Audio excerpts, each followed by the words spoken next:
BCC dengan luar biasa ya. Selamat tahun baru 2025. Kiranya di tahun yang baru ini, ayo kita upgrade ya, pola pikir kita upgrade semuanya. Mungkin saudara, tahun 2025 Tuhan, mungkin kita sedang merenungkan kebaikan Tuhan. Begitu banyak kebaikan Tuhan, tak terhitung, saking banyaknya kebaikan Tuhan bagi saudara. Mungkin di tahun ini, di awal ini kita banyak merencanakan sesuatu. Mungkin anak-anak bujangan, anak-anak sekolah, saya sekolah di mana ya, saya kuliah di mana ya, atau mungkin yang masih jomblo. Tuhan, tahun 2025 Tuhan kirimkan jodoh saya yang terbaik, yang pasti, yang lebih hati, yang takut Tuhan. Mungkin yang sedang merencanakan usaha bisnis di tahun 2025, percaya bahwa Tuhan tidak pernah tinggalkan kehidupanmu. Yang setuju katakan amin. Amin. Bahwa Tuhan sedang merencanakan sesuatu yang baik, merencanakan sesuatu yang penuh pengharapan di dalam setiap kehidupan anak-anaknya yang selalu percaya dan berharap kepada Tuhan. Amin. Baik saudara, kita sadari di tahun 2025 ini saudara dan saya sehat.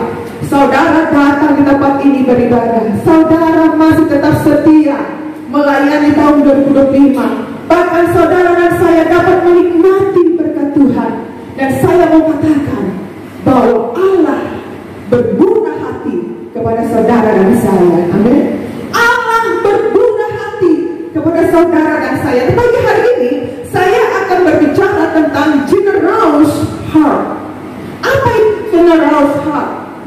Hati yang memiliki bermurah hati. Hari-hari ini generous heart, memiliki kemurahan hati. Di tahun 2025, kemurahan hati, kerendahan hati, kebaikan hati.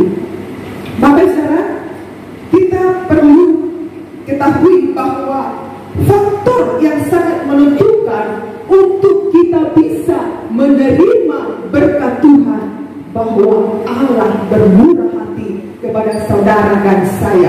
Walaupun ada mungkin orang menahan berkat buat hidupmu, tapi saya mau katakan, ada rencana Tuhan, ada rencana Tuhan dan waktunya Tuhan, mungkin dari tempat lain untuk memberkati kehidupanmu. Jangan takut, jangan khawatir. Sekalipun ada orang-orang yang mau menahan hakmu, sekalipun mungkin ada orang-orang yang mau menahan berkat hidupmu, tetapi kalau Allah sudah bermurah hati, tidak ada seorang manusia pun yang mau menghalangi berkat dalam hidupmu. Yang setuju katakan amin. Nah, faktor yang paling penting hidup kita diberkati adalah bahwa Allah bermurah hati kepada saudara dan saya. Hidup saudara dan saya dipulihkan, Allah bermurah hati. Hidup saudara dan saya diselamatkan, Allah bermurah hati. Hidup saudara dan saya diperdekat dengan Tuhan, hubungan kita diperdekat dengan Tuhan, bahwa Allah bermurah hati. Lalu apa sebenarnya arti dari kemurahan itu? Kita buka di dalam Injil Lukas pasal 6 ayat 36.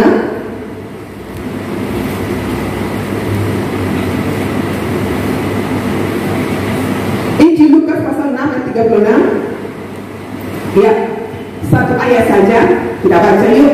Dalam nama Tuhan Yesus, hendaklah kamu murah hati sama seperti Bapamu adalah murah hati. Satu ayat saja. Hendaklah kamu murah hati sama seperti Bapamu adalah murah hati. Arti dalam terjemahan bahasa aslinya, terjemahan Perjanjian Baru yang sana dikatakan, hendaklah kamu berbelas kasihan sama seperti Bapamu juga berbelas kasihan. Itu arti dari terjemahan bahasa asli. Kalau kita amati Bapak Ibu dalam Lukas pasal 6 ayat 36 ini, kemurahan hati adalah salah satu sifat Allah yang paling menonjol. Yesus memanggil murid-muridnya untuk meneladani kemurahan hati Allah. Berbicara generous heart bukan hanya tentang memberikan secara materi Bapak Ibu, tetapi juga mencakup di dalamnya ayat yang di atas sampai di atas, yaitu kasih, mengampuni, dan kepedulian yang tulus kepada sesama kita. Kalau kita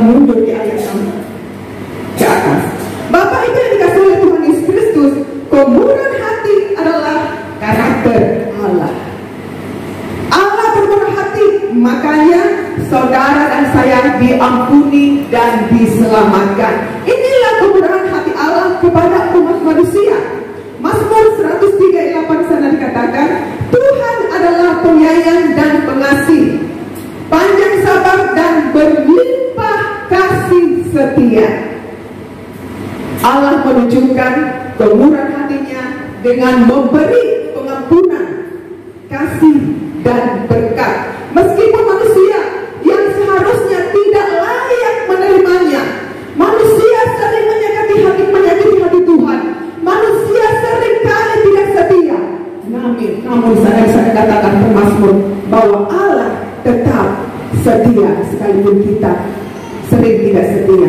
Contoh dalam Alkitab, Allah menyelamatkan Niniwe. Yang kita tahu kisah ini dalam Yunus 3:10 bahwa Allah menunjukkan belas kasihannya kepada Niniwe yang bertobat, sekalipun mereka adalah bangsa yang melukakan hati Tuhan.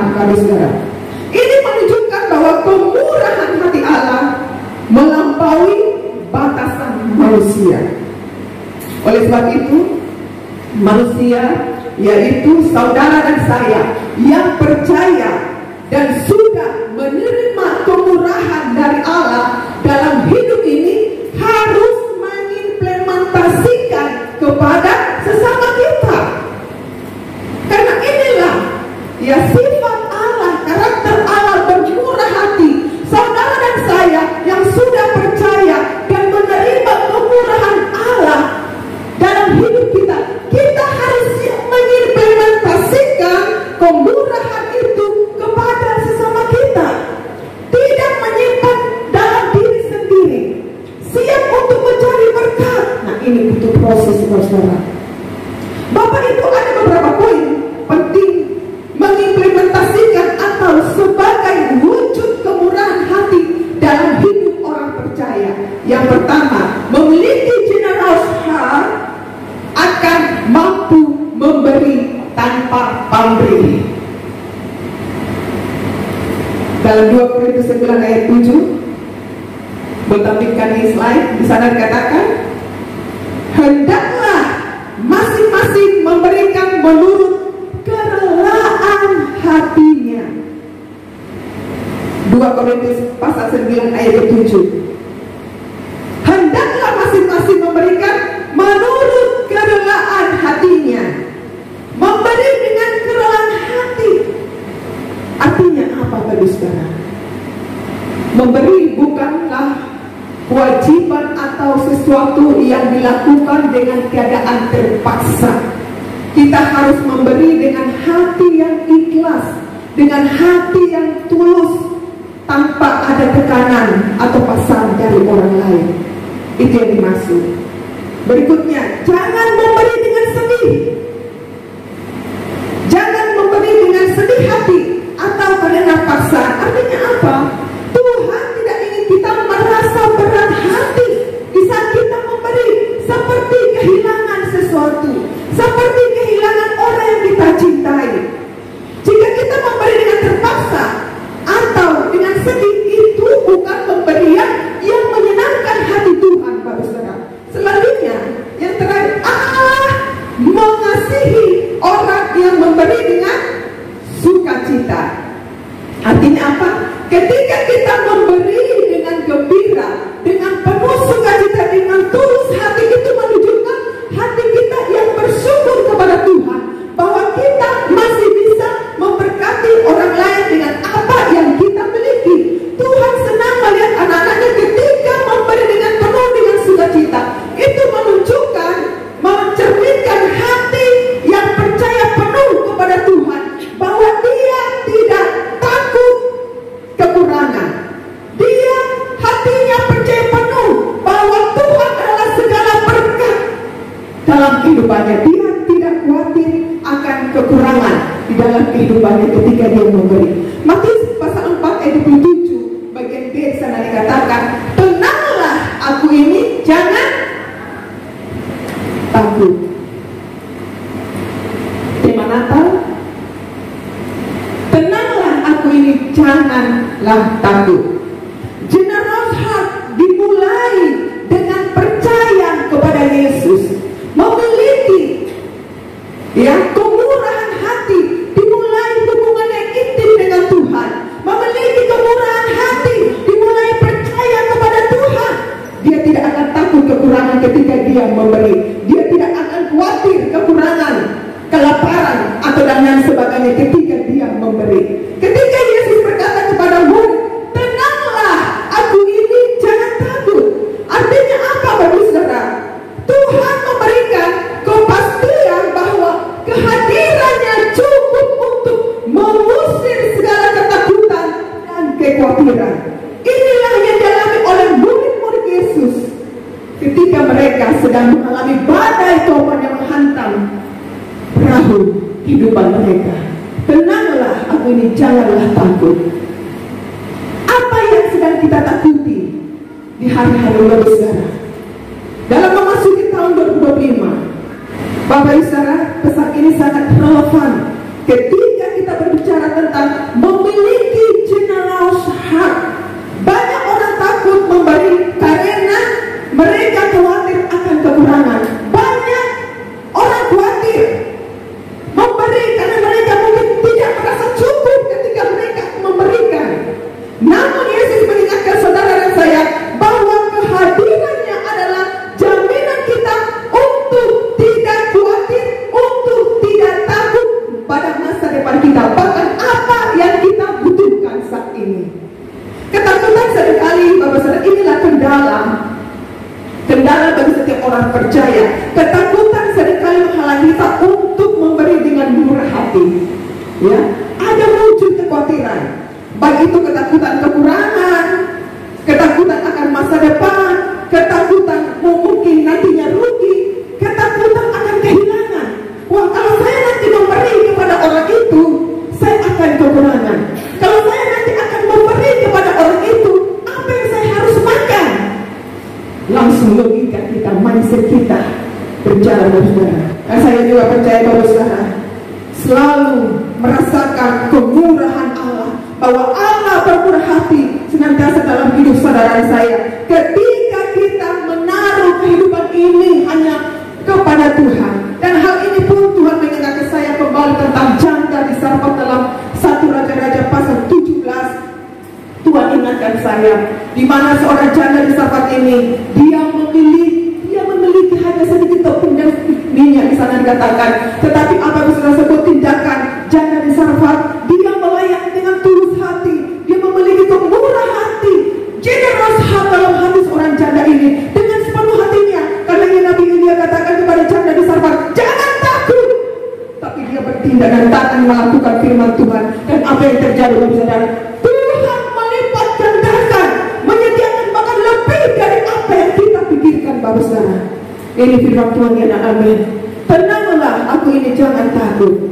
Jangan terlalu takut dalam kehidupanmu, dalam masa depanmu. Bahkan mungkin apa yang kita hadapi di hari-hari ini, mungkin orang bilang tahun 2025 akan menjadi krisis moneter, bahkan apa semuanya. Kita hanya berserah kepada Tuhan, bahwa Tuhan tidak akan tinggalkan saudara dan saya. Yang kedua, memiliki generous heart, mampu mengampuni tanpa syarat. Kolose 3:13 sana dikatakan, sabarlah kamu seorang terhadap yang lain, dan ampunilah seorang akan yang lain. Tuhan telah mengampuni dosa-dosa kita melalui Kristus.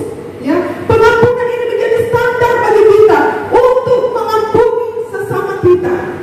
Pengampunan Tuhan bersifat penuh, tulus, dan tanpa syarat. Inilah kasih Yesus tanpa syarat. Itulah kasih Tuhan dalam hidup saudara dan saya. Mengampuni adalah perintah Tuhan, bukan pilihan. Saya katakan, mengampuni adalah perintah Tuhan, bukan pilihan. Jika kita menerima pengampunan dari Yesus Kristus, kita juga harus bisa mengampuni orang-orang yang berbuat salah kepada saudara dan saya. Kita belum lama merayakan Natal, Bapak Saudara, karena Allah bermurah hati. Dia rela turun dari surga, dia tinggalkan kemegahannya, tahtanya di surga, bahkan dia mengambil rupa manusia, bahkan dia lahir sebagai bayi di kandang yang hina, Bapak Saudara. Bahkan dia sebagai puncaknya, klimaksnya, dia mengorbankan hidupnya di atas kayu salib. Karena apa? Karena Allah bermurah hati pada hidup saudara dan saya, supaya kita tidak menjadi binasa, melainkan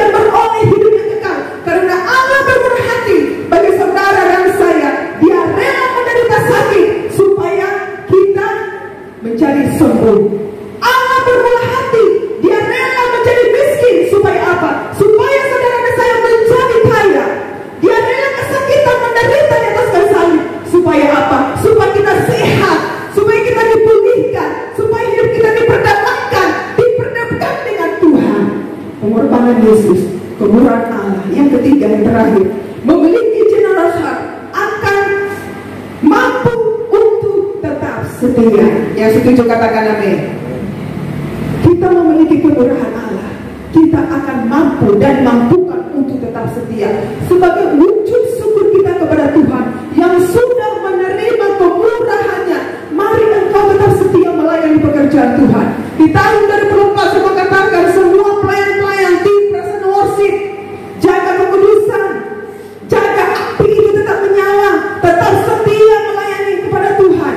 Karena jadilah tidak akan sia-sia, itu kebenaran firman Tuhan katakan. Tetap setia untuk beribadah kepada Tuhan. Karena hari-hari ini hari semakin jauh, kita tidak tahu sampai kapan kita masih diperkenankan oleh Tuhan di muka bumi ini untuk menjadi berkat bagi orang lain. Tetaplah jaga hubungan kita dengan Tuhan. Generous heart. Seseorang yang memiliki kemurahan hati, dia akan menjaga hubungannya dengan Tuhan. Dia akan menjaga keintimannya kepada Tuhan. Tetaplah setia sampai Tuhan Yesus datang kali yang kedua. Amin. Tepuk tangan bagi Tuhan Yesus. Tim PW saya jemput untuk maju ke depan.